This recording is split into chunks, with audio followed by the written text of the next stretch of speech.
Existem algumas personagens dentro do cristianismo que acabaram entrando para a história de modo muito curioso, porque quando eles aparecem dentro do contexto bíblico, nós temos uma pequena citação, um trecho curto, mas com o tempo esse personagem vai ganhando identidade, vai ganhando história, vai ganhando feitos, vai ganhando passado, pais, mães. Então é muito curioso como um mito ele vai sendo gerado e vai crescendo, crescendo, crescendo. Esse certamente é o caso de um sujeito chamado Simão, conhecido como Simão, o Mago de Simaria. A primeira vez que ele aparece na história é através da documentação dos Atos dos Apóstolos, um texto que quer relatar o que acontece nesse movimento de Jesus, mas já sem Jesus, depois da sua morte ou da sua ascensão para os que acreditam. Eu quero trazer para vocês o primeiro trecho de Simão Mago e depois eu quero trazer outras ideias que foram sendo desenvolvidas posteriormente a ele. Atos dos Apóstolos, então, diz o seguinte para ele. Felipe estava descendo, então, essa cidade de Simaria e ouviu falar de certo Simão. E diz assim o texto. Estava ali um certo homem, chamado Simão, que anteriormente exercera naquela cidade arte mágica e tinha iludido a gente de Samaria, dizendo que era uma grande personagem, ao qual todos atendiam, desde o mais pequeno até o maior. E diziam eles assim, este é a grande virtude de Deus. E atendiam a ele, porque já desde muito tempo os havia iludido com artes mágicas. Eu quero chamar a atenção aqui para esse termo, artes mágicas. Na verdade, em grego, ele é um verbo que refere a mageia, né? Que é praticar mágica. Deixa eu transpor a tela. Perfeito. Deixa eu procurar aqui no texto grego. Aqui, mageia. E aí ele impressionava o povo de Simaria, impressionando o povo de Simaria com a sua mageia. O Novo Testamento faz parte de uma tradição que enxerga a magia como uma espécie de superstição do povo. Esse é um pensamento quase que da elite intelectual que nós encontramos, por exemplo, nos pensadores da chamada Antiguidade Tardia, sobretudo os neoplatônicos. Essa ideia de que o mágico é alguém que pratica crendices e trabalha com magias e coisas do gênero. O Novo Testamento faz parte dessa tradição e busca se afastar constantemente da magia, muito embora é possível que Jesus Cristo ou as pessoas que escreveram os evangelhos, portanto, anteriores e participando de outro contexto que a pessoa que escreveu o Ato dos Apóstolos, é possível que as pessoas que escreveram esses evangelhos não tenham uma visão tão negativa assim desses atos de magias, mas posteriormente se tem. Esse seria o motivo pelo qual, por exemplo, em João, nós não temos práticas de exorcismo, enquanto nos evangelhos mais antigos, como Marcos, nós encontramos essa prática. E aqui, no Ato dos Apóstolos, muito mais tardio, nós temos, então, essa coisa da magia como algo bastante negativo. Então, Simão Mago, ele entra para a história de modo pejorativo. Por quê? Em um determinado momento, ele trava certo conflito com Felipe. Eu quero ler esse conflito. Né? Simão Mago vira para Felipe, vê as coisas maravilhosas que Felipe faz pelo poder do Espírito Santo e tal, e diz assim, ó, Simão Mago, dai-me também a mim este poder, para que aquele sobre quem eu puser as mãos receba o Espírito Santo. Aí Pedro responde, o teu dinheiro seja contigo para a perdição, pois cuidastes que o dom de Deus se alcança por dinheiro. Simão Mago havia oferecido dinheiro para ele em troca desse poder. Continua Pedro. Tu não tens parte nem sorte nessa palavra, porque o teu coração não é reto diante de Deus. Arrependa-te, pois, dessa tua iniquidade e ora a Deus, para que, porventura, te seja perdoado o pensamento do teu coração. Pois vejo que estás em fel de amargura e em laço de iniquidade. Respondendo, porém, Simão disse... Orai-vos por mim ao Senhor, para que nada do que dissestes venha sobre mim. Então nós temos duas concepções teológicas completamente opositoras aqui. De um lado, a posição teológica cristã tradicional, que enxerga a magia como algo negativo, e de outro lado, a tradição religiosa, que vê a magia como algo positivo, que faz referência, inclusive, aos 3 reis magos. Eu gostaria de fazer um breve parênteses aqui, dizer que essa palavra magia existia no grego, grego em que foi escrito o Novo Testamento, e essa palavra faz referência aos sacerdotes persas, tá? Sacerdotes da religião, supostamente fundada por Zoroastro, né, do deus Ahura Mazda e do Arimã, que são duas entidades antepostas, que inclusive influenciaram muito o judaísmo, influenciaram o cristianismo na visão de Deus e na visão de Satanás. E esses magos, eles eram vistos com respeito, foram vistos com respeito durante muitos séculos, e de repente eles passaram a ser vistos com descrédito, ao ponto que para o escritor, o redator de Atos dos Apóstolos, praticar magia era ser um farsante, praticar magia era você ser uma pessoa que enganava as outras, quase como um ilusionista, mas aqui se entendia que a magia era praticada com não auxílio de Deus, mas a força antidivina. A tal ponto que, quando nós vamos a 180 depois de Cristo, na figura de Irineu, bispo de Lyon, a figura de Simão Mago já se transmutou em algo completamente perverso. Simão Mago é chamado por Irineu de Leão como aquele que criou todas as heresias, inclusive a heresia chamada de gnosticismo, né? E aí, Irineu de Leão coloca um monte de feitos e de histórias por trás de Simão Mago que não estava presente nos Atos dos Apóstolos. E aqui nós temos duas hipóteses distintas. A primeira hipótese era que a figura de Simão Mago era conhecida e muito popular naquela época, de modo que são duas tradições paralelas que chega a Irineu de Leão, uma pelo Atos dos Apóstolos e outra por outros relatos e outras fontes. E a outra hipótese é que essa figura de Simão Mago, ela aparece nos Atos dos Apóstolos, e nesse intervalo, até 180 depois de Cristo, ela vai ganhando novos contornos, e Simão vai se tornar uma espécie de feiticeiro, de bruxo muito poderoso, e até o líder de uma nova seita. Simão, diz Irineu de Leão, acreditava que ele era o poder de Deus. Esse poder de Deus é um termo teológico, quase como filho de Deus. Veja, é genial. Por quê? Diferente do que era comum dentro da tradição judaica, de se dizer o profeta do Pai, inclusive dentro do próprio gnosticismo, Simão Mago, ele é original porque ele se diz o próprio Pai. Uma centelha divina que caiu nesse mundo para alertar a humanidade do que está acontecendo.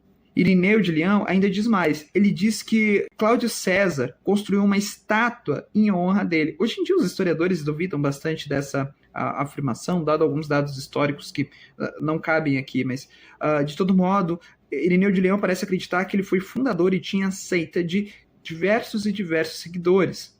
Ele dizia que ele era a soberania absoluta, que estava acima de todos, e as pessoas o tratavam dessa maneira. Veja, ele era a entidade divina. Ele foi casado com certa Helena. E Helena aqui faz referência direta a Helena de Troia. Simão Mago, segundo o que relata Irineu de Leão, encontrou essa Helena em um prostíbulo em Tiro. Só que essa Helena é, na verdade, a encarnação do que os gnósticos vão chamar depois de Sofia. Então, quem conhece a história gnóstica e conhece o papel que a Sofia tem nessas histórias, vai reconhecer no relato de Irineu de Leão essa personagem. Eu trouxe aqui qual é o papel teológico dessa personagem, segundo o relato de Irineu. Ela é o pensamento. E saltando do Pai absoluto, sabendo que seu pai desejava, desceu até as regiões inferiores e gerou anjos e potestades, e poderes, ou potestades. Esses anjos e poderes e potestades, os arcons, né, no grego antigo, eles não são figuras positivas, mas são figuras negativas. Então, eles criaram o mundo. E isso quer dizer que o mundo é um mundo perverso, porque foi criado uma espécie de cópia da cópia. E se você reconhece aqui um tema platônico, isso não é ocasional. O tema platônico aqui é proposital. Platão via o movimento neoplatônico, né? Ou médio platônico, chame como quiser. Platão ele exerce influência sobre esses movimentos dissidentes do cristianismo, inclusive sobre o cristianismo também. Então, essa Helena desceu às regiões inferiores, criou os anjos e a potestades, que depois criaram o mundo. Depois de gerá-los, foi mantida cativa por eles mesmos, por causa da inveja, pois não queriam ser considerados descendentes de mais ninguém. E um desses anjos e uma dessas potestades é o deus que os judeus adoravam, segundo a mitologia tradicional gnóstica. E enfatizado por Ineu de Leão que ela era aquela Helena pela qual a guerra de Troia teria sido causada. A Helena de Troia, ela era esposa do rei de Esparta, Menelau, mas ela acaba fugindo com Paris, ofendendo uma antiga lei de hospedagem, lei de convívio, humilhando o seu marido e fugindo com o novo pretendente em uma espécie de arrebatamento emotivo, né? Então Paris rapta ela, e a partir daí nós temos a grande guerra de Grécia dos gregos versus os troianos. Então, essa Helena, ela foi transmigrando de corpo para corpo até ela se tornar uma prostituta em um prostíbulo em Tiro, e aí Simão teria encontrado, e aí os dois eles espalham na cidade de Samaria a sua teologia. Diz o texto de Ireneu: eles empregam exorcismos e encantamentos e estão constantemente ocupados com poções de amor, magia de amor, espíritos familiares, indutores de sonho e outros assuntos obscuros.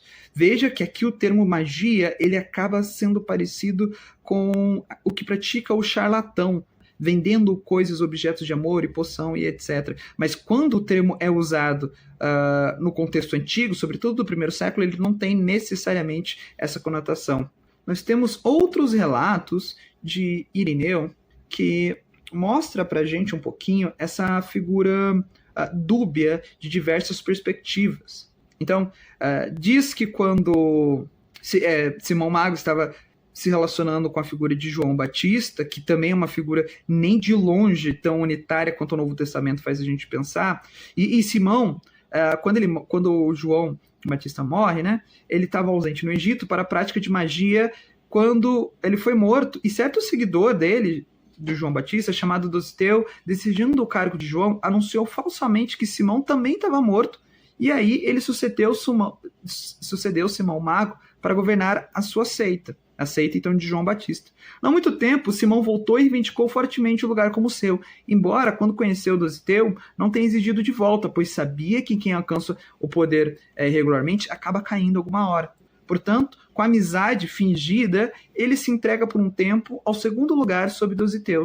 Depois de alguns dias, no entanto, ele tomou seu lugar entre os 30 condiscípulos e começou a caluniar Dositeu por não ter transmitido as doutrinas da seita corretamente. Ele disse que Dositeu não fez por causa de ciúme, não por causa de ciúme, mas por causa de ignorância.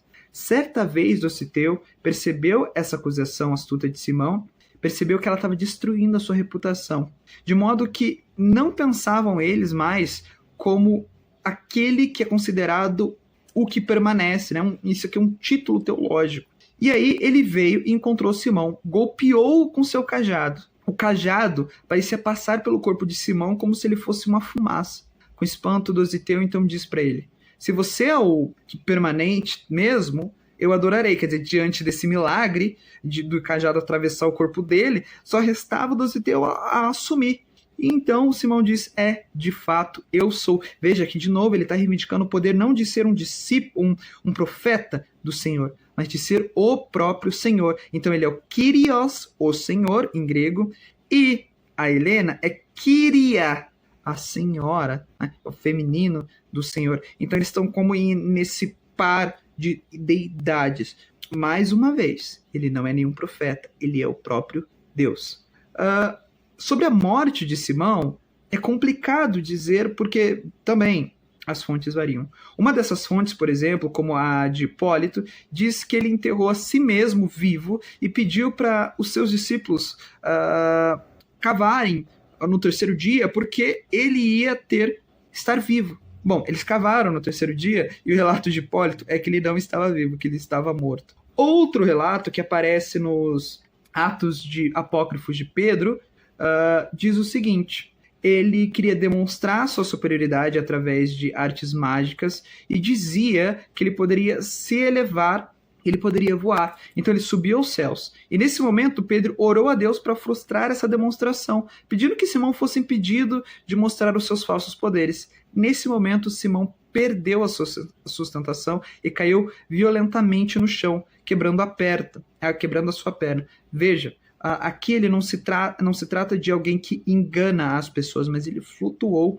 de fato. E nós temos uma imagem maravilhosa que eu vou mostrar aqui, que é essa imagem de Simão voando com a ajuda de demônios, né? E Pedro orando para que isso fosse impedido. Então, quem é Simão o Mago? O primeiro relato diz somente que ele era um ser, uma pessoa da região da Samaria que praticava a magia. Esse termo magia, no contexto do Atos dos Apóstolos, tinha ganhado uma conotação negativa. Na época de Jesus, ele não tinha uma conotação negativa, tanto que os 3 reis magos, esses sacerdotes do Oriente, o termo aqui Oriente também é uma tradução um pouco disputada, mas esses 3 reis magos, eles reverenciaram a Jesus e eles são representados com muito respeito no Novo Testamento, demonstrando que o termo mago não era um termo ruim, mas quando aparece em Simão, décadas mais tarde, já tem uma conotação totalmente negativa.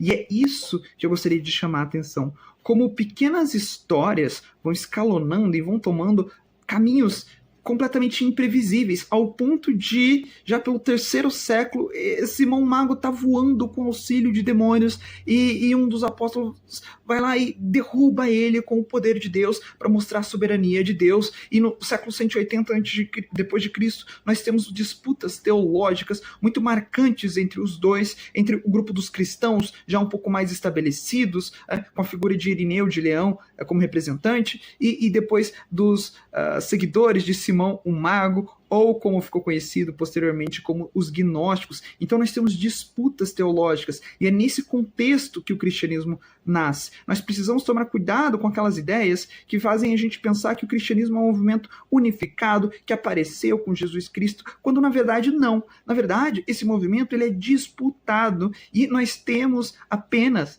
a parte da disputa que ganhou, e ela narra a história da maneira que ela quer. Nós não temos narrativas de Simão Mago da parte dos seguidores de Simão, ou do próprio Simão. Nós não temos isso. Então, o que nós temos é uma visão completamente parcial da história toda. Mas é por isso que ela é maravilhosa. Ela é maravilhosa porque ela conta pra gente que o mundo ele não é tão monocolor como a gente pensa. Ele é muito mais colorido, ele é muito mais multifacetado. E quando nós cavamos as entranhas da história, nós percebemos toda essa diversidade de crenças que existia nesse 1º, 2º e 3º século, que, no entanto, não é tão evidente para a gente olhando nos dias de hoje.